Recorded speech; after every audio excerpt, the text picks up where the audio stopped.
Ayan na guys, muli nagbabalik po ang inyong lingkod. Ayan, good morning, good evening at mega love shout out sa inyo lahat.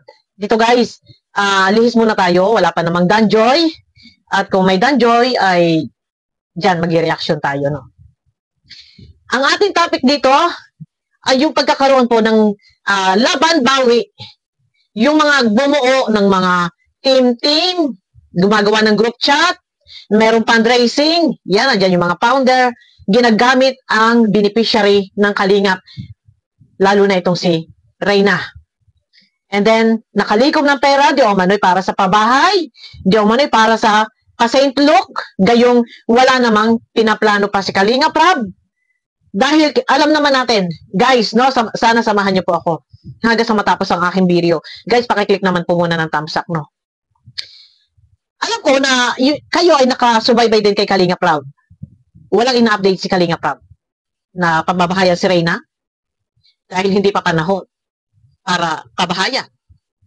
Walang ina-update na ipapa-Saint Luke's. Alam naman ninyo kung ano yung sitwasyon ngayon ni Reyna. Ang laki ng pagbabago. No? So ngayon, yung mga founder na gumawa ng mga group chat, nagkakaroon ng fundraising at inilalive, sinusulong, nangangampanya, di umano pabahay, di umano ay pa-Saint Luke, nakalikom ng malaking halaga, may milyon-milyong halaga, and then, binawi. At hindi pa yan, sa pagbawi po ng pera, ay yung iba na, di umano hindi daw, nabawi, o hindi pa na ibabalik ni Kalingap Rab. Yung mga naglikom na iyan, wala po tayong papangalanan. Alam niyo kung sino yung founder na maligalig na bumawi ng pera na ito ay pabahay ni Reyna. Alam nyo kung sino yan. Comment na lang kayo guys sa comment section kung kilala nyo. Na yung ibang mga nalikom na pera ay di umano hindi daw ibinabalik ni Kalingap Rab. Ang ginagawa nila, ipinapasa kay Joel. Ipinapasa kay Joel. Kilala nyo, hindi na natin bibigyan ng apelyido. Ang resibo. At araw-gabi ay tinatalakay ni Joel sa kanyang live. Naniningil. Binabawi na kung tutuusin, wala po siyang karapatan na bawiin kung sino man, kung ano man, yung mga binigay na pera, wala siyang karapatan. Siya lang yung, kumbagay, ginagawang tagapagsalita or ginagamit si Joel para kalampagin si Kalingap Rab araw-gabi. Na kung tutuusin, walang karapatan. Si Joel, na kung tutuusin din, ay hindi dapat isinasa publiko ang ganong mga topic. Dito kasi lumalabas guys, no? Una-una wala siya karapatan eh, dahil hindi naman niya pera yun eh. Hindi niya laban yun eh. Kung meron man nagbabawi, alam niyo na, nabigyan naman na explanation niya ni Kalingap Rab na yung iba hindi pa niya nakiklaim. At ang sabi ni Kalingap Rab, na kung binabawi, ay mas mainam na wag na lang niyang i-claim yung pera. Total, binabawi naman, so yung remittance, ibabalik doon sa nag-send ng pera. Malinaw po yan, na binanggit ni Kalingap Rab sa kanyang live na yung mga bumabawi ng pera, total, hindi pa niya na-claim, hindi na lang talaga niya i-claim yun. Na kung bakit, inaraw-araw, gabi-gabi na ni Joel, na si Kalingap Rab ay kalampagin, binabakbakan. Na-explain naman na po ni Kalingap Rab yan, na yung hinahabol na pera, ay hindi na niya kiniklaim. Pag total, binabawi din lang naman, sila na lang ang kumuha. Kung saan pinadala ko sa LBC, kung sa Western Union, sila na lang yung bumawi. Naku, bakit hindi po tumitigil ito si Joel Salcedo? Naku, wala siyang pakialam. Wala kang karapatan na ikaw yung araw-arawi kalampagin. Ipaglaban yung laban ng iba na nambabawi ng pera. Hindi. Hayaan mo sana sila. Hindi mo sana yan pinanghihimasukan at hindi ka rin sana nanghihimasok sa programa ng Kalingap. Joel, ito ikaw kababayan ko, ha? Kung tutuusin sana, hindi ka pwedeng mangingialam. Wala kang pakialam. Dahil unang-una, hindi ka pinakikialaman ng Kalingap. Na kung sasabihin mo, sino ang unang nagbalahura? Ano ang ibig mo sabihin na tinatalakay mo, tinatapik mo si Kuya Bal? Ang lagi mo tinatanong, sino ba ang unang nagbalahura? Tinanong mo muna ang sarili mo. Kung bakit ikaw ay nare-reaksyonan. Nareaksyonan ka ni Kuya Bal before. Dahil sa walang tigil na pagtatapik mo. Buti sana kung yung pagtapik mo sa Kalingap ay maganda. Pero yung ginagawa mo, ay nagkikreate ka ng bashing. Doon para minumulat mo yung tao na ang Kalingap ay ganito, ganyan, hindi maganda yung programa. Merong mga hidden agenda. May ganito, nagpapayaman. Wala eh. Yung iyo parang, kagaya na sinabi ko, wala kang karapatan na bawiin yung pera dahil hindi mo pera at hindi mo laban yan. Pero dito, sa bawat himig ng iyong pananalita, meron kang personal na galit. Meron kang personal na galit. Na kung tutuusin, kung ikaw man ay tinutulungan mo yung mga taong nag-i-report sa'yo, nagbibigay ng mga resibo, may tamang proseso na kung paano mo reach out mo si Kalingap Rab, kausapin mo, pwede mo namang i-add sa kanyang messenger. Ganun lang kasimple yun eh. Pero, at saka sana isa, dalawa, enough na iyon ay maitakil mo. Iyang mga resibong yan na meron naglalaban bawi. Isa, dalawa, enough na yan. Pero bakit hindi mo tinatantanan na inaraw-araw mo na? So ngayon, problema ng iba, ikaw ngayon ang magsasuffer kung sakaling ikaw talaga'y makasuhan.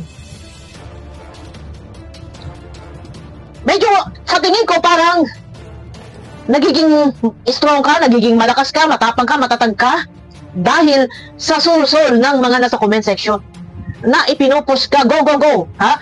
Chini-cheer up ka nila, go, fight. Sige, birahin mo, bakbakin mo. Doon ka ba humuhugot ng katatagan sa mga taong nasa ibaba? Na doon, dinudurog si Kalingap Rab at si Kuya Bal. Na hindi mo man lang masaway dahil ikaw mismo ang nadyan na nangunguna na nagtatapik nang hindi ka aya-aya laban sa Kalingap. Hindi mo laban yan. Hindi mo problema yan. Wala kang karapatan dyan. Pero bakit mo ginagawa lahat ng ito? Concerned ka sa mga tao na nagreklamo? Hindi mo ba naintindihan kung ano yung sinabi ni Kalingap Rab? Napakalinaw. Na yung pera ang hawak niya ay ibinigay niya kay Reyna. At kung sakali man na meron pa naghahabol, dahil yung pera ay hindi pa niya na-claim lahat. Kung meron pang naghahabol o babawi ng pera, mas mainam, hindi na lang niya daw i-claim yun at bahala na. Puntahan ng mga nagpadala. Kung saan nila ipinadala or matik yan, babalik sa kanila. Hindi mo ba naintindihan yun? Hindi ko pa nakukuha. Since binabawi naman po, di ko na po kukunin. Babalik naman yan sa owner, di ba? Sa nag-sender na bro? Opo, babalik naman po sa sender. Kasi binabawi, di ko na kukunin. Joel? Di ba? Inaraw-araw mo, ginabi-gabi mo. Walang tigil. Wala kang katigil-tigil. Hindi mo naman laban yan. Ito yung epekto ng pagkakaroon ng laban, bawi. Ito yung mga founder dyan, yung di umano ay ipapasentlok si Reyna, papagawa ng bahay si Reyna. Mukhang hindi tumitigil guys, ha? Parang kinakampanya pa din. Hindi lang nila binabanggit ang pangalan ni Reyna. Ano ang ginagamit nilang pangalan? Si Queenie. Yung Queenie na yun, si Reyna yun. Nililis nila. Ang sabi ng founder na yan, guys, hindi na lang po natin tatawagin na yung tunay na pangalan ng ating magandang dalaga. Queenie na lang po yung tatawag natin. Pero tuloy po tayo sa ating programa. Yan ang sinasabi ng founder na naglilikom ng pera para di umano sa pabahay at sa pasaintlok na wala namang ina-update si Kalingap Rab.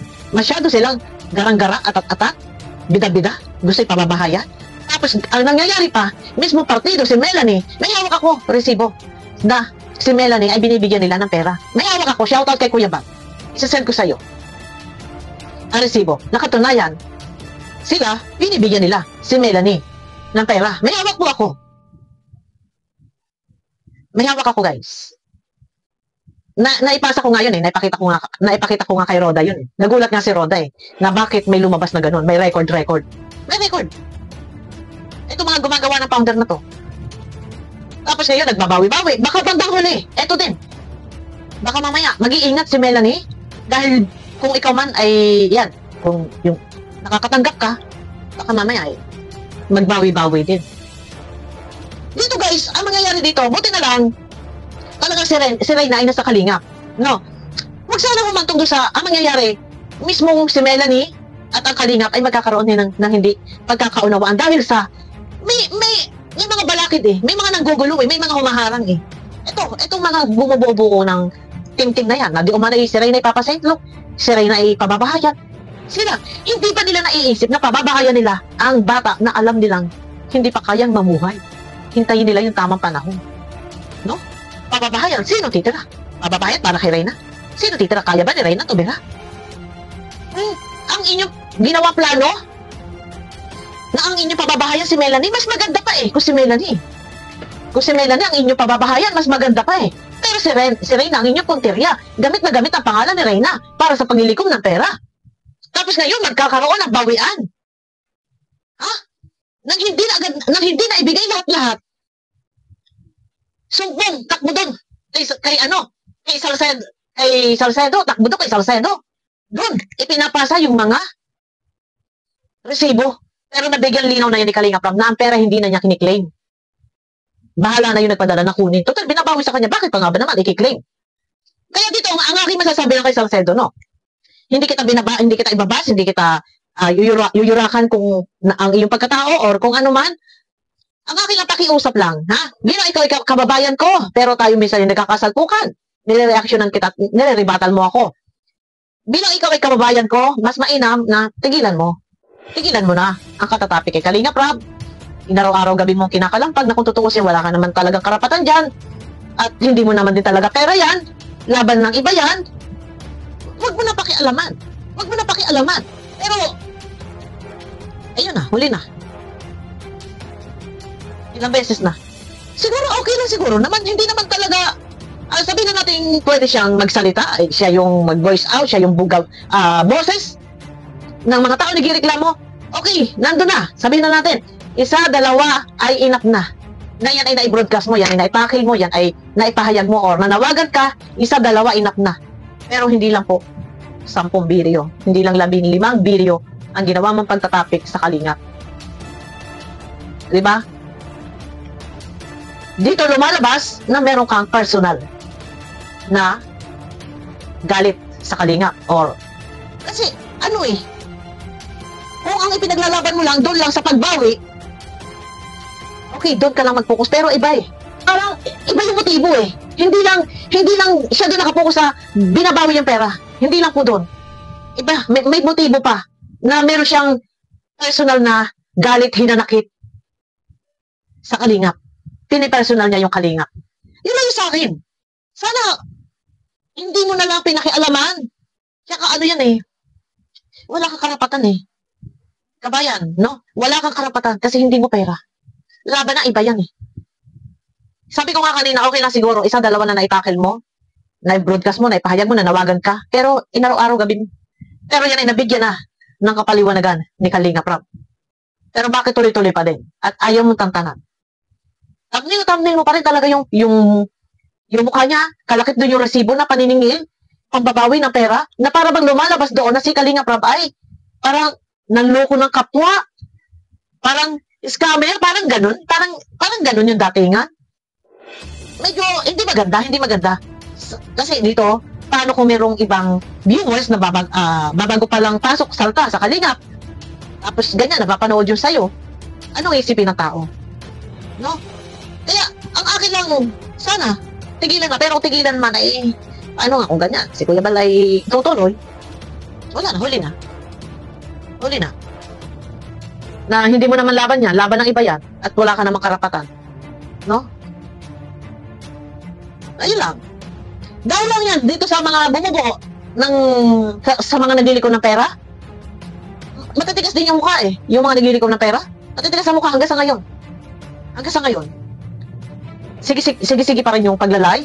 Para talagang sinasabi nila, yung ating magandang dalaga, si Queenie, yung sinasabing magandang dalaga, si Queenie, si Reyna po yan, si Reyna. Tuloy-tuloy sila, ang update. Pero hindi alam na iba, dahil nga, nagkaroon ng bawian, kaya yung ibang mga nag-share doon, binabawi din yung pera sa kanila, no? Ayun na, nandiyan na, wala na. Tuloy ang kaso, hindi natin kayang pigilan si Kuya Bal. Dahil kung hindi a-action si Kuya Bal, paano po, kawawa naman si Kalinga Prab dito, na araw-araw gabi, na kinakalampag, buti sana kung maganda yung pagtatapik nila, kapupulutan ng aral at nagpapalaganap na kabutihang ginagawa, pero sobra, tambak po yung basher doon at medyo parang panghimasok, panghiyalam sa programa, nandiyan kasama na lahat, maraming butas yan, no? Ayun na guys, abangan nyo ako sa akin next video guys. Mega love shoutout po sa inyo lahat. At ayun na guys, pakiklik naman po muna ng thumbs up. At nang sa ganun ay swak ko sa panlasa ni YouTube. Guys, abangan nyo ako sa akin next video po. Bye bye!